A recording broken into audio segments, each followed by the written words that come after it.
Hello there, welcome to the coding cafe. आज हम discuss करने वाला है प्रिमिटिव डेटा टाइप्स।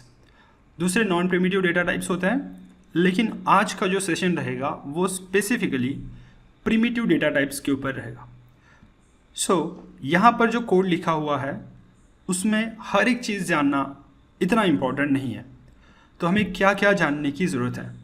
तो यहाँ पर जो प्रिमिटिव डेटा टाइप्स है वो है byte, short, int, long, float, double, char, कोई लोग इसको चार भी बोलते हैं, देन बुलियन।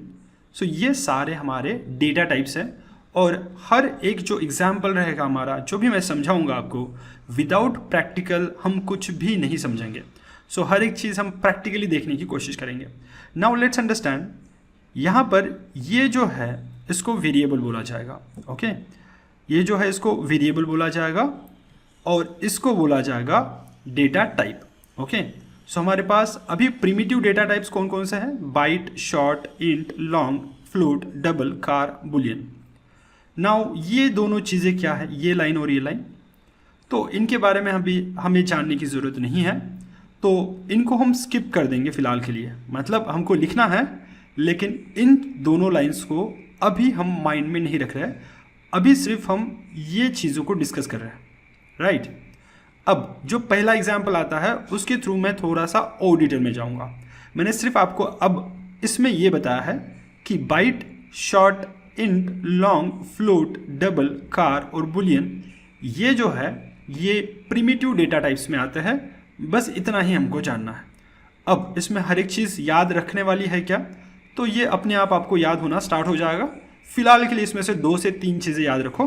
बाइट हो गया, इंट हो गया या फिर फ्लोट हो गया, कोई भी 2-3 चीज़ें। ओके, बुलियन के बारे में अगर बात करें तो बुलियन हमें ट्रू और फॉल्स की वैल्यू देता है। ओके, बुलियन जो है डेटा टाइप वो हमें ट्रू और फॉल्स की वैल्यू देता है। बस अब तक के लिए सिर्फ इतना ही हमको याद रखना है। नाउ और एक चीज़ है जो हमें बहुत ही ज़्यादा है इम्पॉर्टेंट, वो है प्रिमिटिव डेटा टाइप्स। यहाँ पे जो नाम दिया हुआ है मैंने क्लास का, ये मेरा क्लास मैंने बताया है कि क्लास में लिख रहा हूँ यहाँ पे, और ये मेरे क्लास का नाम है। ओके, देखो अगेन, ये सिर्फ मैंने क्लास लिखा हुआ है यहाँ पे क्योंकि मुझे क्लास का नाम देना है, तो ये मैंने क्लास का नाम दे दिया। अब जब भी आप पब्लिक क्लास बनाओगे, पब्लिक क्लास है ना, जब आप पब्लिक क्लास बनाओगे, जो क्लास का नाम होगा यानी कि ये, वो हमेशा आपके फाइल का नाम भी होना चाहिए। ओके, वो हमेशा आपके फाइल का नाम भी होना चाहिए। ये प्रिमिटिव टाइप्स जो है वही मेरे फाइल का नाम भी आपको यहाँ पर देखने को मिल रहा होगा। ओके, तो ये चीज़ आपको बहुत ही इम्पॉर्टेंट है जानना, और इस चीज़ को आप इम्प्लीमेंट करोगे जब भी आप पब्लिक क्लास बनाओगे, तो उस क्लास का नाम हमारे फाइल का नाम होना चाहिए। नाउ चलता है हमारे पहले एग्जाम्पल के ऊपर। जो इसके पहले था वो एग्जाम्पल नहीं था, वो एक सिंपल मैंने आपको बताया कि कौन कौन से प्रिमिटिव डेटा टाइप्स हमारे पास अवेलेबल है। ओके, अब हम यहाँ पर ये जानेंगे कि जो डेटा टाइप्स है उन डेटा टाइप्स में एक एक को हम डिटेल में पढ़ने की कोशिश करेंगे। नाउ लेट्स से हमारे पास है पब्लिक क्लास इंटीजर टाइप्स। तो यहाँ पर आपको ये बात तो एटलीस्ट समझ में आ गई होगी कि जो इंटीजर टाइप्स आपने ये जो नाम दिया हुआ है आपके क्लास को, क्योंकि ये पब्लिक क्लास है तो आपको आपके फाइल का नाम भी वही रखना पड़ेगा, integer types. Okay, this is, I think ये आपके माइंड में अब तक आ चुका होगा।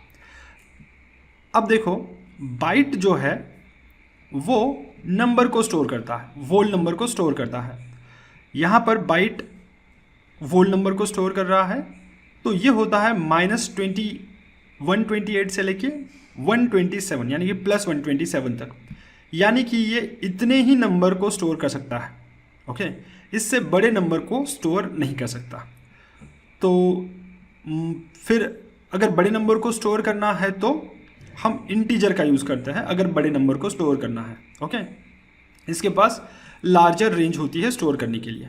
तो जैसे फॉर एग्जांपल अगर मैं इसको बोलूँगा -128 और 127 है मान लो, या फिर मैं 129 कर देता हूँ, तो ये देखो मुझको एरर दिखा रहा है mismatch, cannot convert what ever it is. तो इसका मतलब ये है कि मैं सिर्फ 127 तक ही इसको लेके जा सकता हूँ। सो बाइट में सिर्फ मैं 127 तक ही स्टोर कर सकता हूँ। और इंटीजर लार्ज नंबर जो है तो मैं यहाँ तक इतने तक वैल्यू स्टोर कर सकता हूँ इंटीजर में। ओके नाउ अब इसमें से वेरिएबल कौन सा है जिसमें हम डेटा को स्टोर कर रहे हैं। सो देखिए ये जो 127 की वैल्यू है वो स्मॉल नम में स्टोर हो रही है। ओके और इसका डेटा टाइप मुझे बताना पड़ेगा, तो मैं बोल रहा हूँ इसका डेटा टाइप है बाइट। तो यहाँ पर आ रहा है मेरा डेटा टाइप। अगर मैं लिखना चाहूँगा यहाँ पर तो आप देखना कि किस तरीके से इसको लिखा जाएगा। ओके नाउ यह है मेरा डेटा टाइप। सबसे पहले मैं लिखूँगा data type, okay, which is this byte, right. उसके बाद मैं लिखूँगा वेरिएबल नेम जो कि है स्मॉल नम, मेरा वेरिएबल नेम है। और मैं इक्वल्स टू के बाद लिखूँगा लिटरल, ओके। तो जो 127 है उसको मैं लिटरल बोल सकता हूँ, तो ये मेरा लिटरल है। ओके अगेन ये डेटा टाइप है मेरा, ये है वेरिएबल और ये है लिटरल। और हमेशा हम इसी को ही फॉलो करते रहेंगे। ओके हमेशा हम इसी को ही फॉलो करते रहेंगे, इसी चीज़ को फॉलो करते रहेंगे। यहाँ पर भी आप देखो कि ये जो लिटरल है उसको हमने इस वेरिएबल के अंदर स्टोर कर दिया। और वेरिएबल किस टाइप का वेरिएबल है? इंटीजर टाइप का वेरिएबल है। और इंटीजर होता है वोल नंबर मतलब 1 2 1000 100। Okay these are the whole numbers. इनमें कोई डेसिमल पॉइंट नहीं रहेगा, तो इसको वोल नंबर्स बोल सकते हैं। सो अब मैंने क्या किया, 127 की वैल्यू स्मॉल नम में डाल दी, स्मॉल नम वेरिएबल में डाल दी। और ये जो वैल्यू है उसको लार्ज नम में डाल दिया। अब मुझे इन वैल्यूज़ को प्रिंट करना है। ओके अब मुझे इन वैल्यूज़ को प्रिंट करना है। अब क्योंकि 127 स्मॉल नम में आ गई, अगर मैं स्मॉल नम को प्रिंट करूँगा तो मुझे 127 वैल्यू मिलनी चाहिए। अगर मैं लार्ज नम को प्रिंट करूँगा तो मुझे ये वैल्यू मिलनी चाहिए, राइट। तो मैं क्या कर रहा हूँ, system.out.println और यहाँ पर मैं स्मॉल नम को प्रिंट कर रहा हूँ। और फिर system.out.println करके यहाँ पे मैं प्रिंट कर रहा हूँ लार्ज नम को। ओके उसके पहले मैं क्या लिख रहा हूँ, उसके पहले मैं एक स्ट्रिंग लिख रहा हूँ। डबल कोट में स्ट्रिंग को लिखा जाता है जावा में। यहाँ पर आप देखना डबल कोट में लिखा जा रहा है स्ट्रिंग को। ओके और यहाँ प्लस लगा दिया है ताकि हमें कुछ एरर ना मिले। नाउ इसको रन करके देखते हैं और फिर हमको आउटपुट आना चाहिए। देखो बाइट वैल्यू आ गई 127 और इंट वैल्यू हमारी आ चुकी है जो कि ये है। ओके अभी आउटपुट कहाँ से आ रहा है, इफ़ यू सी, थोड़ा सा मैं इसको ऊपर ले लेता हूँ। आप देखना बाइट वैल्यू, राइट। यहाँ पर भी आपको दिख रहा होगा बाइट वैल्यू, देन कोलन, ये कोलन यहाँ पर, और ये 127 की वैल्यू यहाँ से आ रही है यहाँ पर।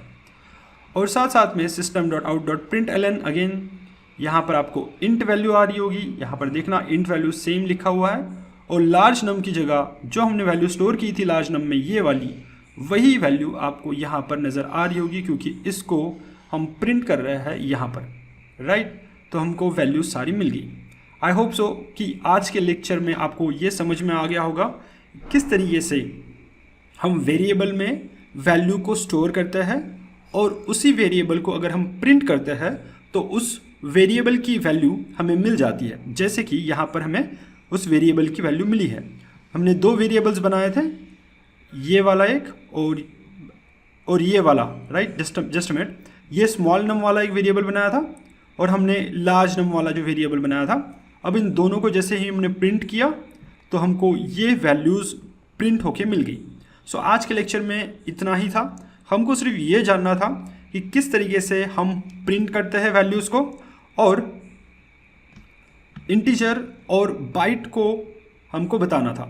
अब मेन डिफरेंस अगर देखा जाए तो मैंने बताया कि ये छोटी वैल्यू को स्टोर करता है बाइट, और इंटीजर जो है वो बड़ी वैल्यू को स्टोर करने में सक्षम है। अब एक बात ये भी है कि इनकी कैपेसिटी, राइट, इनकी कैपेसिटी एक पहली चीज़। दूसरी चीज़ ये है कि इनको स्टोर करने के लिए जो स्पेस लगेगा, बाइट वैल्यू को स्टोर करने के लिए जो स्पेस लगेगा वो कम लगेगा, राइट। क्योंकि ऑब्वियसली ये नंबर छोटा है। तो ऐसा मान लो आप कि अगर घर में बहुत ज़्यादा लोग हैं तो फिर उनके लिए कमरा बड़ा चाहिए, राइट। अगर कम लोग हैं, लाइक 127 लोग हैं, एक हॉल है, 127 लोग हैं सिर्फ, तो आप छोटे हॉल में भी सारी चीज़ें कर सकते हो। लेकिन अगर इतने सारे लोग हैं तो आपको एक बड़ा हॉल बुक करना पड़ेगा, तो उसके लिए आप बड़े हॉल के लिए इंटीजर का यूज़ कर रहे हो, राइट। सो यहाँ पर आप बाइट का यूज़ कर रहे थे, यहाँ पे आप इंटीजर का यूज़ कर रहे हो। बस यही एक डिफरेंस है, उसके अलावा कोई डिफरेंस नहीं है। यहाँ पे आपकी मेमोरी, अगर आपका छोटा नंबर है तो आप बाइट को यूज़ करो। तो क्या छोटा नंबर होने के बावजूद भी मैं उसको इंटीजर में कन्वर्ट कर सकता हूँ, इंटीजर में रख सकता हूँ, इंटीजर वेरिएबल में रख सकता हूँ? तो हाँ, अगर छोटा नंबर भी है तो आप उसको इंटीजर वेरिएबल में रख सकते हो, लेकिन आपको ज़्यादातर ये करना पड़ेगा, हमेशा छोटे नंबर को बाइट में अगर आप रखोगे तो बेहतर रहेगा, क्योंकि वो कम स्पेस खाएगा, कम मेमोरी यूसेज होगा उसका। वैसे बहुत ज़्यादा हम नहीं बोल सकते कि बहुत ज़्यादा ही हमें स्ट्रिक्टली ये रूल फॉलो करना चाहिए, लेकिन अगर हम करते हैं तो बहुत अच्छी बात है। ओके, सो छोटी बकेट में कम पानी भरा जाएगा और बड़ी बकेट में ज़्यादा पानी भरा जाएगा। दैट्स इट बाइट और इंटीजर का एक डिफरेंस ये भी है। आई होप सो कि आज का लेक्चर आपको समझ में आ चुका होगा और हर एक चीज़ मैंने बहुत अच्छे से एक्सप्लेन करने की कोशिश की हुई है। अब हम चलते हैं नेक्स्ट लेक्चर के ऊपर, जो कि अभी मैं रिकॉर्ड करने जा रहा हूँ और तुरंत आपको मिल भी जाएगा। Thank you.